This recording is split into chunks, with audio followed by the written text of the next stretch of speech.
Sydney, thanks for coming in. I appreciate you sharing some time with us and the folks out there.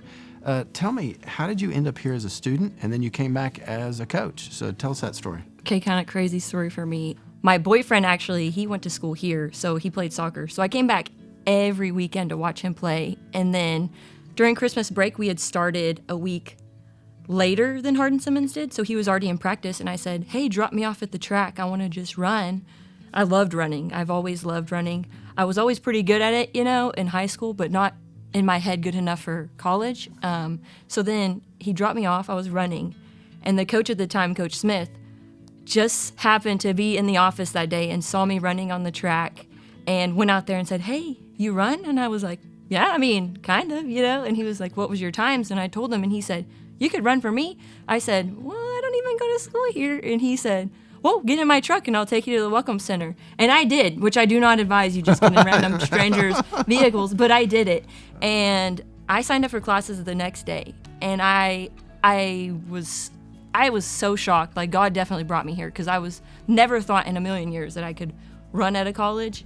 And then I never thought I would leave. All of my stuff was in my dorm, 4 hours away. And I just took that leap.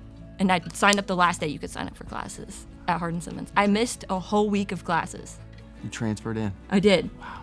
Okay, so you're running track, and you graduate, criminal justice. Then you come back. Tell us a little bit about that experience, because you're a full-time employee here, not just somebody that's running as a graduate. So I graduated, and then, the whole COVID thing happened. I talked to Coach Leggett at the time, and I was like, is there a GA position? I would love to come back. And he said, we don't have one, but admissions is hiring. So then I was like, okay. I was like, that's kind of cool. It's different for me. So I applied. I got it hired there. And then it just so happened that Isaac got the head coaching job, and he had no one. And so I actually was volunteering for him for about 2 months in the mornings. And so then he was like, well, there's an assistant position. And I was like, I would love it. I would love it. Tell us about Kenya. Ooh, there's a lot about Kenya. First, running, because their track is dirt. So that was the craziest experience I've ever had, getting dirt in your teeth. And and you're trying to run fast. And it's not even a 400-meter track. It was like 200 and something, 300 something. I podiumed. I got third, which was really cool for me. That was awesome. But then apart from that, actually just working with the kids. And when we first got to that school and we were playing with them, which is what we were just so happy.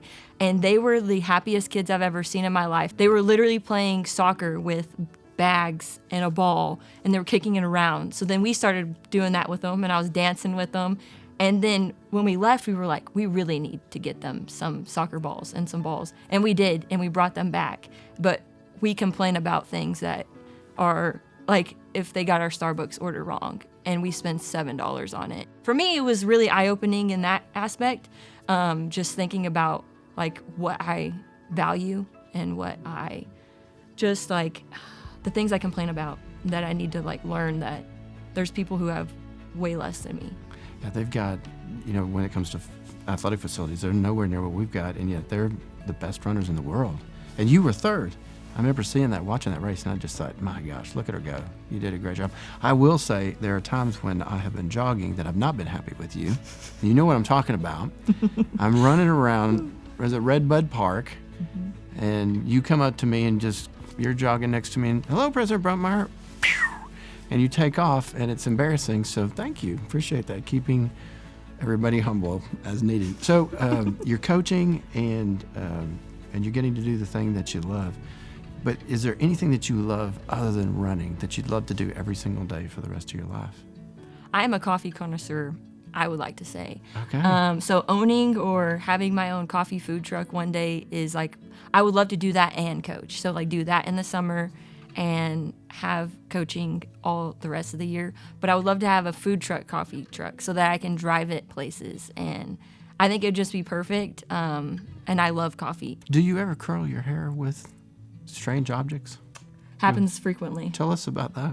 Oh my gosh. I saw on TikTok that you could curl your hair with leggings. And so I tried it. So you put it on your head and you use the legs and you just wrap your hair around and then you scrunchie it and that's how I did my hair.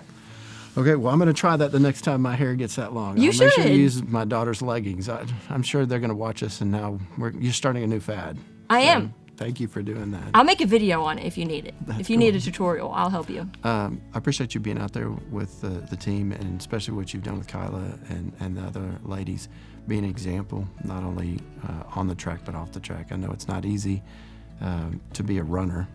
You got to have a lot of endurance mentally and physically, but I appreciate you being there for them. Thank you.